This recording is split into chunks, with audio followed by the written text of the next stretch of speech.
Okay, welcome back. So I guess we are still in chapter 9. So let's see where we can get today. So we've talked about the different types of variables that you can measure with a gas. So what's the relation between all those anyway? Well, let's take a look at the volume of a gas and N, which of course remember was your number of moles. So let's say, for example, I have a small balloon and I have a large balloon. Okay, assuming everything else is the same, which one of those do you think contains more gas? Well, the bigger balloon probably contains more gas than the smaller balloon, right? Okay, if I have a balloon that's twice the size, then it's probably got twice as many moles of gas as a smaller balloon that's only half the size. So what we say is the volume of a gas is directly proportional to the number of moles. And that's what this little sign right here is proportional to. So in other words, if I have 3 times as many moles, it ought to take up 3 times as much volume. If I have half as many moles, it ought to take up half as much volume. Make sense? Okay. Well, what about volume and temperature? How does that relate? Well, let's say, for example, I took a balloon and I heated it up. All right, if I heat up the balloon, what's going to happen to the volume of the gas inside the balloon? Well, it's going to grow. All right, what if I took a balloon and stuck it in the refrigerator, came back 5 hours later? What's that balloon going to look like? Well, it's going to be all kind of shriveled up. Did I lose any gas in the balloon? Well, no, I didn't lose any gas. It's still there. It's just that the volume has shrunk. When I lower the temperature, the molecules are not moving as fast, and so therefore they're going to kind of contract in. So if I have a higher temperature, if I double the temperature, my volume will double. If I have the temperature, then my volume will shrink to half the original size. Okay? So we say that volume and temperature are directly proportional or directly related is another way to say it. Okay? And this is the way you would write it mathematically. Now, again, very important to note here, volume is directly related to the temperature in Kelvin, not in Celsius. If I raise the temperature from 10 degrees Celsius to 20 degrees Celsius, I have not doubled the temperature. I've gone from 293 to 303, which is not doubling the temperature. All right, now if I went from 50 Kelvin to 100 Kelvin, that's doubling the temperature. So your temperature's got to be in Kelvin here, as pretty much it is in anything here in this chapter. Okay? Well, what else do we have here? Well, we've got volume and pressure. We can look at that. All right. So let's say, for example, I took a balloon and I squeezed it really hard. When I squeeze the volume of that balloon, I'm lowering the volume. So let's say, for example, I squeeze the balloon to half its normal size. What happens to the pressure of the gas inside the balloon?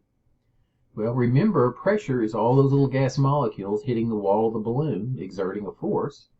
Well, if I decrease the volume, more molecules are hitting the wall of the balloon per unit time, and so therefore my pressure goes up. In fact, if I squeeze it too much, the pressure goes up so high the little rubber membrane can't hold the gas molecules anymore, and what did you just do? You just pop the balloon, see? And so, yeah, that's how you pop a balloon.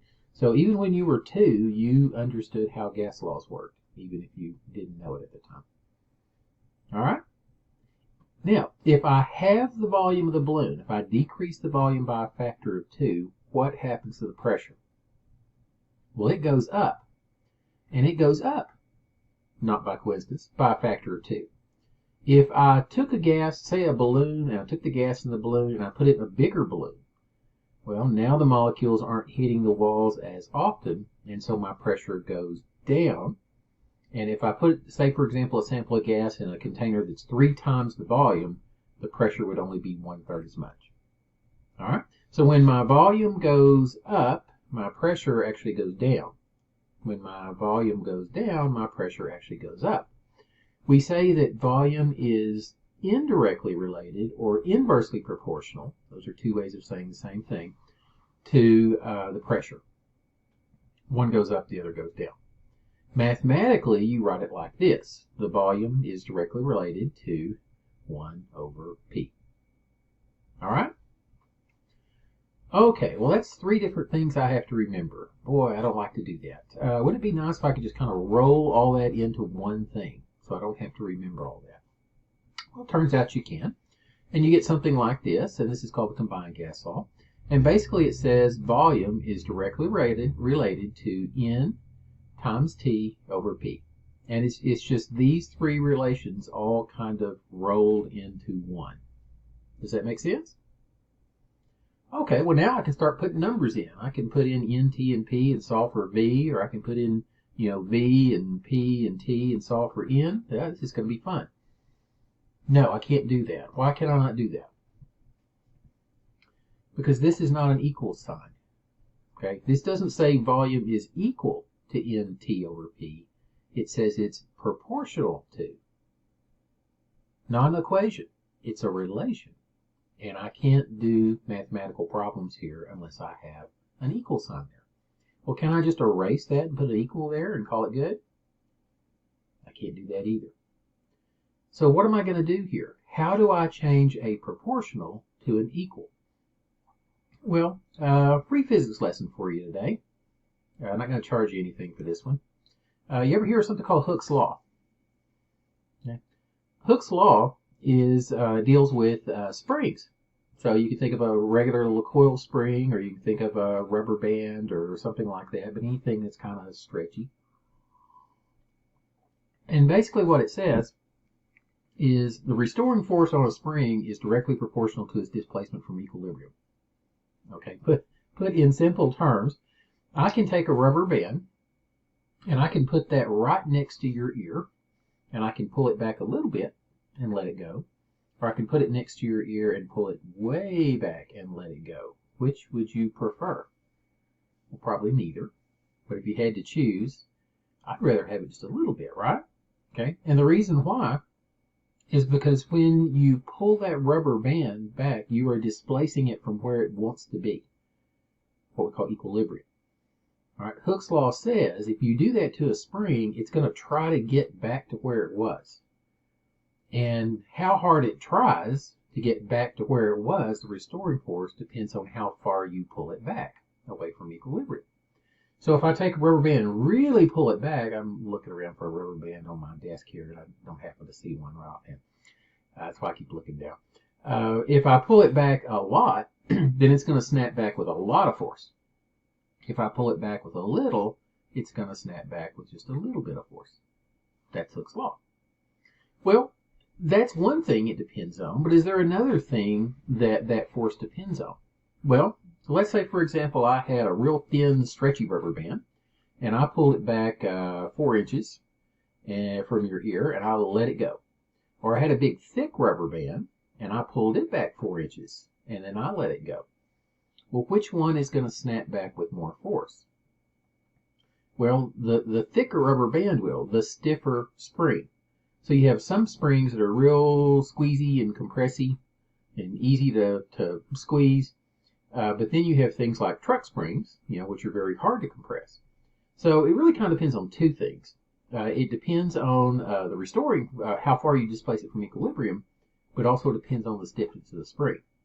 Mathematically, you could write Hooke's law is force is directly proportional to X, which is your displacement from equilibrium. But what I can do is I can introduce a constant, what we call a constant of proportionality, into this relation. And what that does is that takes into account the stiffness of the spring. Okay, and we're going to call that K. And if I do that, what I can do is I can write this equation, force is equal to K times X, where K is the stiffness of the spring and X is equal to the displacement from equilibrium. Make sense? That's free. I'm not going to charge you for that. Okay, now why are we talking about rubber bands when we're in a gas law chapter anyway? Well, here's the reason why. Notice in my little example here, we went from a proportionality to an equal.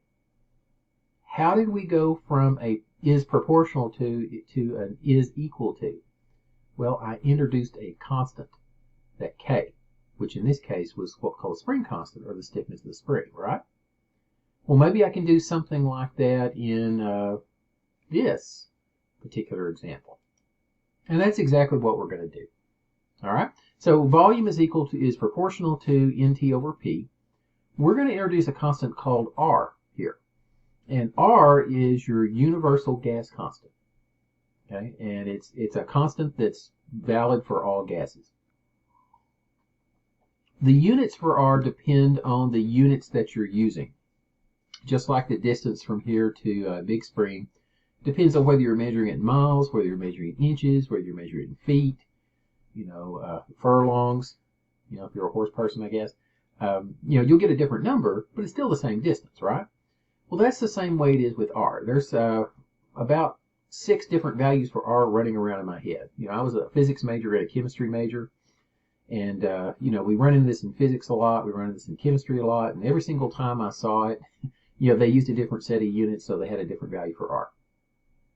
The value for R that we're going to use, and you're going to have to keep me straight on this, maybe, hopefully, I can always edit it out, I guess, if I make a mistake. R is equal to 0.0821 liter atmospheres over mole Kelvin. All right, and that's the value for R that we're going to use in this chapter. All right, I will change it on you again someday, but I will only change it once.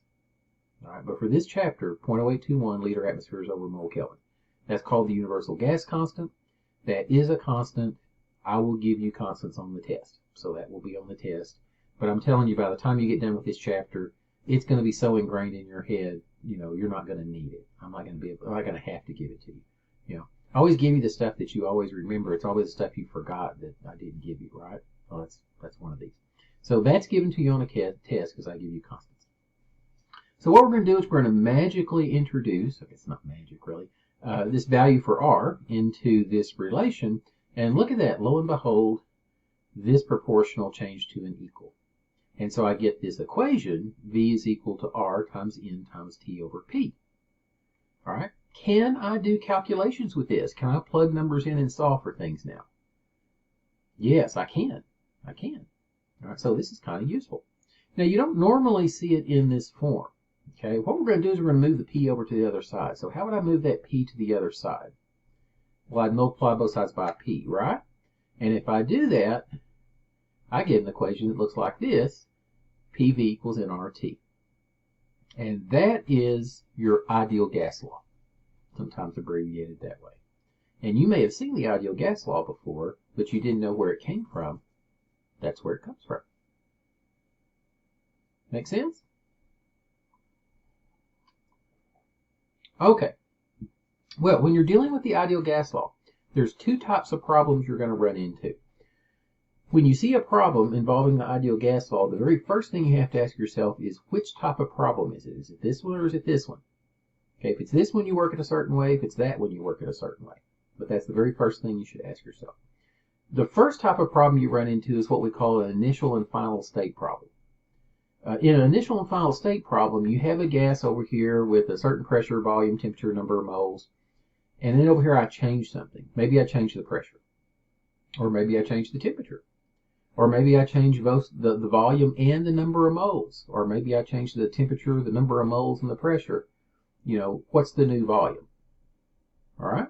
So something over here at a certain state, initial state, and then we change something. How does that affect the other thing? Final state. That's why we call it initial and final state problem. All right? How do I deal with initial and final state problems? Well, you use the ideal gas law to find the necessary relations. All right, so for example, this is an initial and final state problem. A cylinder contains a gas at standard temperature and pressure, otherwise known as STP. What is the new pressure if the valve is opened and 75% of the gas escapes and the temperature is changed to 40 degrees Celsius? Okay, do you see why this is an initial and final state problem? Okay. Well, to do this problem, the next thing you need to know is you need to know something called standard temperature and pressure. Okay. Standard temperature and pressure is 1 atmosphere, that's your standard pressure, and 0 degrees Celsius. So when you see STP, or standard temperature and pressure, think 1 atmosphere, room pressure roughly, and 0 degrees Celsius. All right. Why do I need standard temperature and pressure anyway? Well, because when you're comparing gases, they're very hard to weigh. They don't really sit still on the scale, and they don't weigh a whole lot. And so it is sometimes more convenient to compare volumes of gases. I've got 3 liters of this gas, and I got a tank over here that has 10 liters of that gas. All right. Well, if I had a tank that contained 3 liters of gas here and 6 liters of gas there, is there twice as much gas in the 6-liter tank as there is in the 3-liter tank? Possibly. All right. But what if the pressure in the big tank is different than the pressure of the little tank? You know, if it's really low pressure over here in the big tank, then the little tank actually might contain more gas. You know, what if my temperature is not the same? What if this gas is really hot and that gas is really cold? Well, now you're kind of comparing apples to oranges. You want to compare apples to apples. So what we did is we said, okay, what we're going to do when we report volumes of gases is we're going to report them at a certain temperature and at a certain pressure.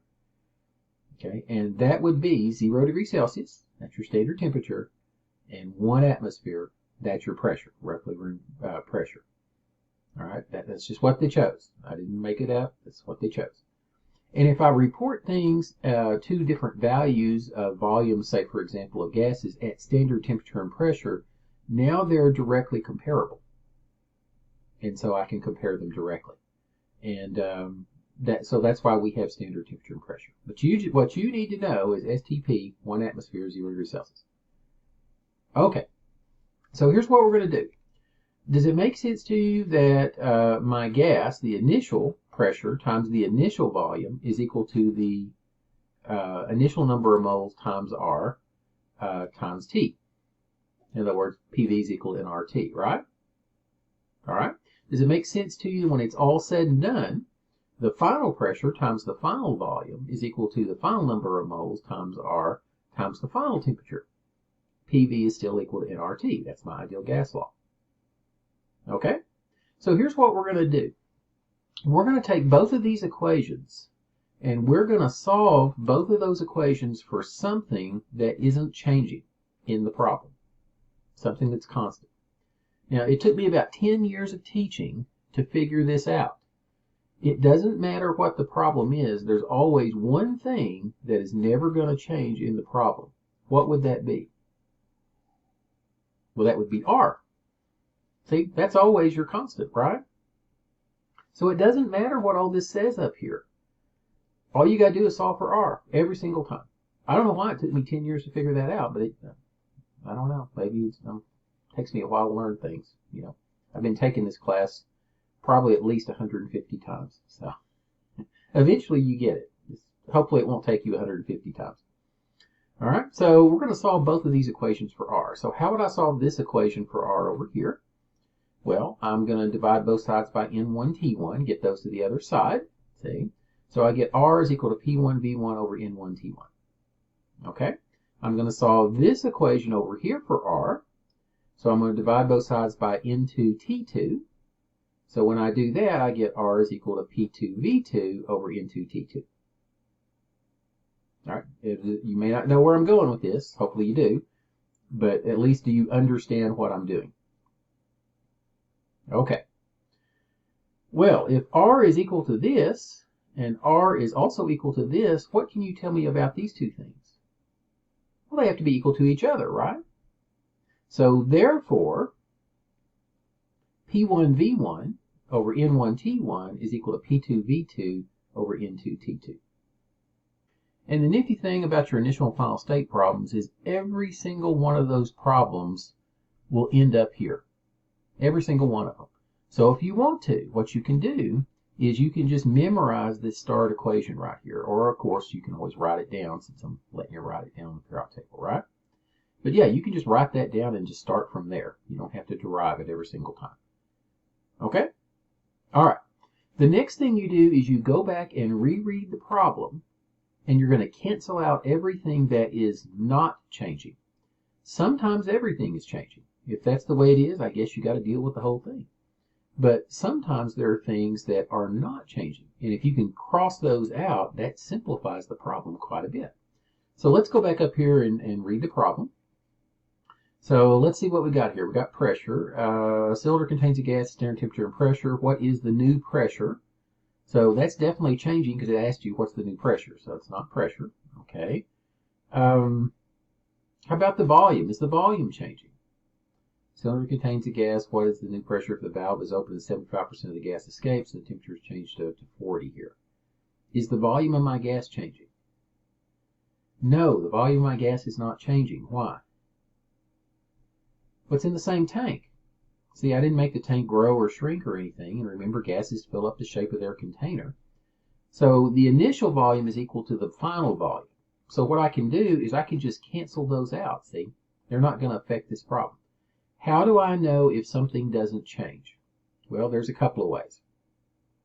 If they give you the problem and they say, and the volume remains unchanged, well, that's a pretty strong hint that it's not going to change, and it's going to be constant, right? If you see a problem and it's not mentioned at all, they don't even mention the volume, they don't even mention the pressure or something like that. If it's not mentioned at all, you can assume it didn't change, because otherwise they would have mentioned it, see? All right. So in this case, we know the volume is the same because, well, number one, it's not mentioned, but number two, it's the same cylinder. So therefore, I can just cancel those out. All right. What about the number of moles? Is the number of moles changing here? Yes, because I let some of the gas out, right? So therefore, the number of moles is changing. Okay. How about the temperature? Yeah, temperature changed to 40, so it changed. So there's only one thing that's constant in this particular problem. And so we're going to cancel that out. And that leaves us with an equation that looks like this. P1 over N1 T1 is equal to P2 over N2 T2. Okay? All right. The next thing we're going to do, and I like to do the problems this way. You can do it however you want. I like to write everything over here to the side and get everything in the proper units before I plug things in. And what that does is that keeps me from having to reread the problem about 7 or 8 times, and skipping something or making a mistake. Just get it over here, get it in the proper units, plug it into your equation, solve for what you don't know. 90% of this chapter, by the way, is that. It's find the right equation, get everything in the proper units, solve for what you don't know. It's not the hardest chapter we got here. So, that's a lot of this chapter right here. All right, so do I know the original pressure? Well, I know it was standard temperature and pressure, right? And standard pressure is 1 atmosphere. So we plug that in. Do I know the original temperature? Well, I know it was originally at standard temperature, which I know to be 0 degrees Celsius. Okay, oh, I messed that up. Okay, so my initial temperature is 0 degrees Celsius. All right, can I leave it as 0 degrees Celsius? No, my temperature has to be in what? Got to be in Kelvin. So what's 0 plus 273? 273 Kelvin. So I actually messed this up twice. I put the wrong temperature. I was thinking of room temperature for some reason. And I also at the same time misadded. So sometimes 2 wrongs do make a right. So yeah, scratch that out, put a 0 there. So 273 Kelvin is the key there. It's got to be in Kelvin. Okay? Do I know the initial number of moles? Well, I don't. Do I know the final number of moles? Well, I don't know that either. If there's 2 things I don't know in an equation, I can't really solve, can I? I don't know the pressure or I don't know the number of moles. You can still work this problem if you can find a relationship between the initial and final. All right, so for example, what we're going to do is we're going to call N1 N1. We could call it X if you wanted to, but for lack of a better variable, we use X a lot. Let's just call it N1. That's the initial number of moles.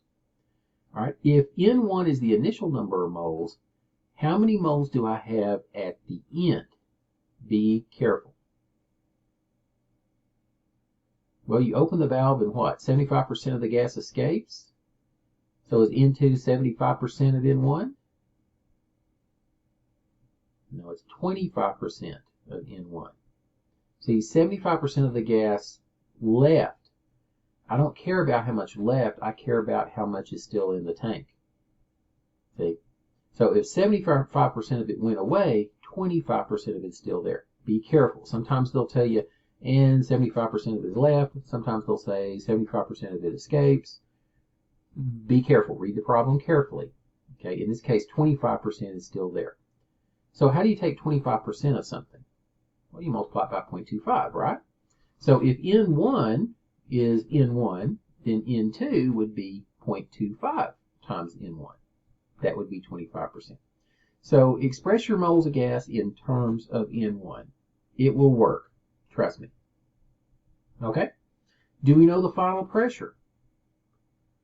No, it says what is the new pressure? That's what we're looking for. Now, it wouldn't be a problem if we didn't know something, so that's okay. So we're trying to figure out what P2 is, my final pressure. Do we know the final temperature? Yeah, we know the final temperature. Changed to 40 degrees Celsius. Can I leave it that way? No. Got to change to Kelvin, so we're going to add 273. So my final temperature here is 313 Kelvin. All right? So we've written everything down. We've got everything in the proper units. Now all we do is just plug it into the equation, solve for what we don't know. All right? Notice here, if R is not in the equation, I can use any pressure unit I want. I can use any volume unit I want. All right? Because these are proportional to each other. The only thing you have to do is if this is in atmospheres, this has to be in atmospheres. If that's in torr, that has to be in torr. If my volume is in liters, my other volume has to be in liters. But it have to be in liters. I could use gallons. I could use handfuls. But I have to be consistent across the equation. And if R is not in there, I can do that. All right. So now we do a little math. So here we go. 1 over N1 times 273. Left out the parentheses there, getting kind of sloppy here. Over equals P2 times 0.25 times N1 over 313. And I'm solving for P2. So how would I solve for P2 here? I could multiply both sides by 0.25 times N1 times 313. That's one way I could do it to get that over to the other side. Or, you know, when you have two fractions, you can cross multiply. So whichever is more comfortable and easier for you. So just, I normally use multiply, but so let's just do cross multiply just to be different, I guess. So P2 times N1 times 273 is equal to 1 times 0.25 times N1 times 313. Okay, now to solve for P2, divide both sides by N1 over 273, and you come up with this. P2 is equal to 0.25 times N1 times 313 divided by N1 and also times 273.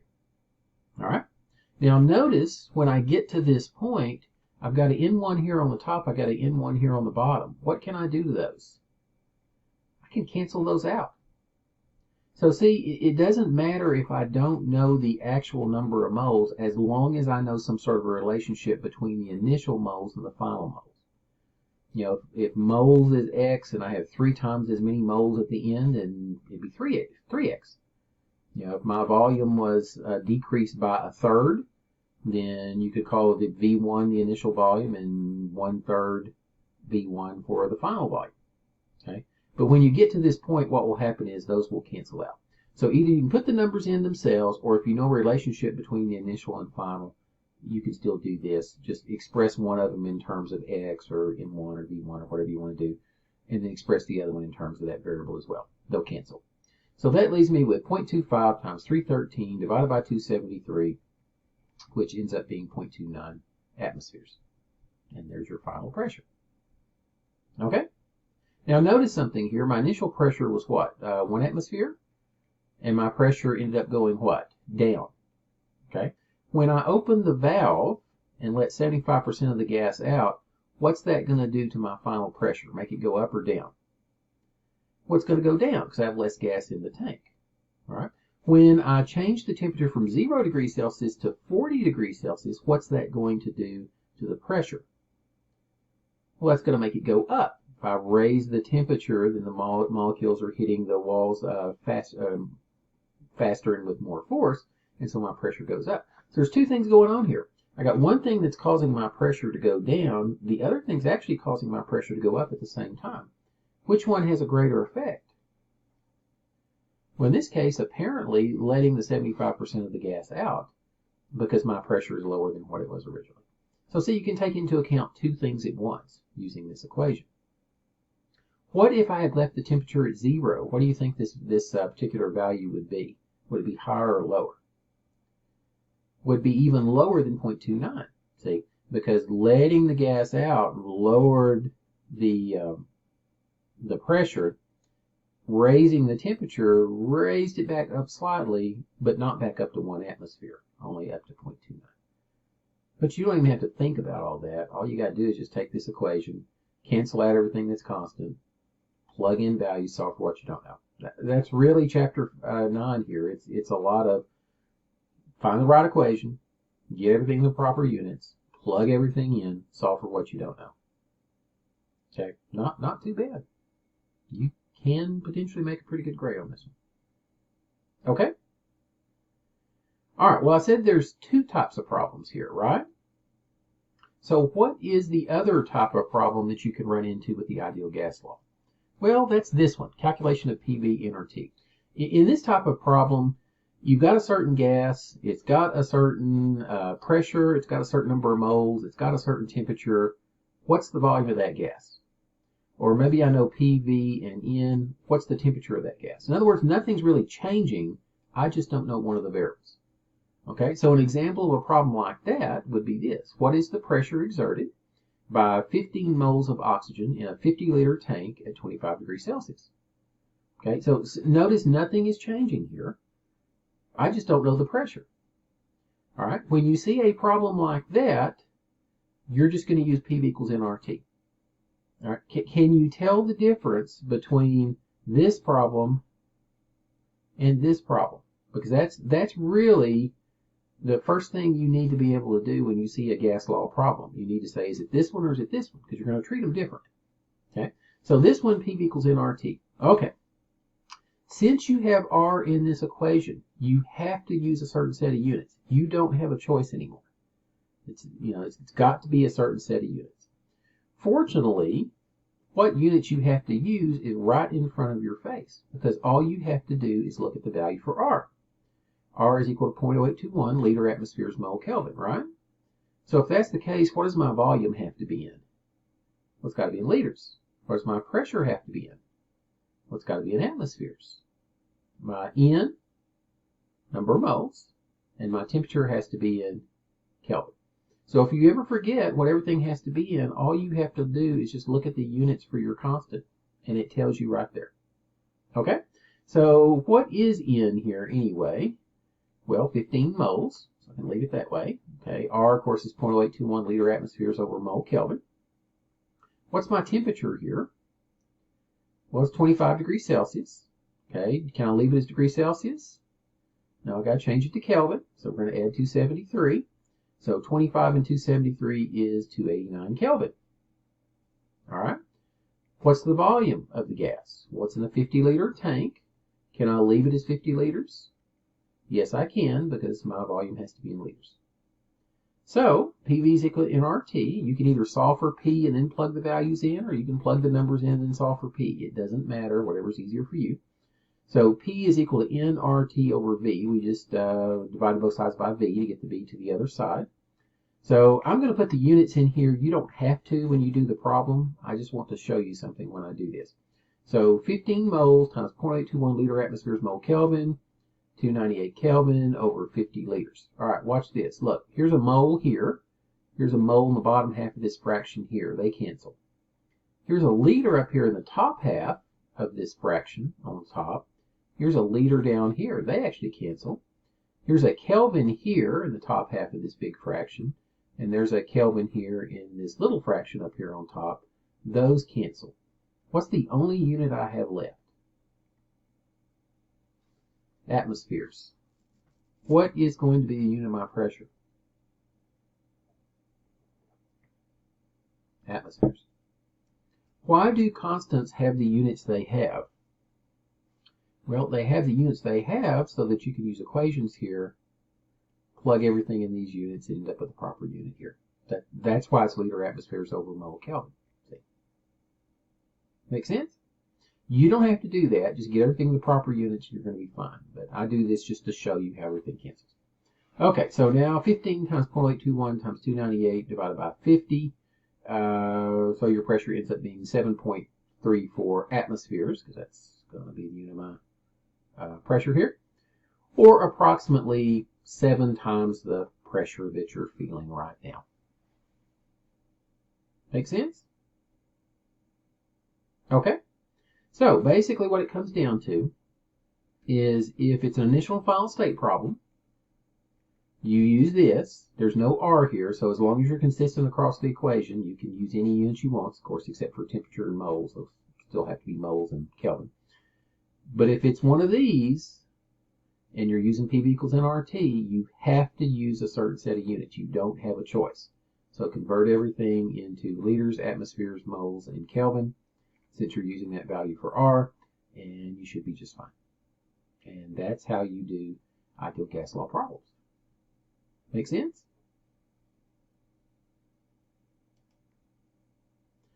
Okay. Well, what we'll do next time, that's a pretty decent place to stop, I guess. What we'll do next time is we will talk about a couple of other equations that you can actually derive from the ideal gas law. We'll do a couple of problems there. We'll move on in the chapter. And so we're making progress. We're getting further. You're almost done. So hang in there, and we'll see you next time. Bye.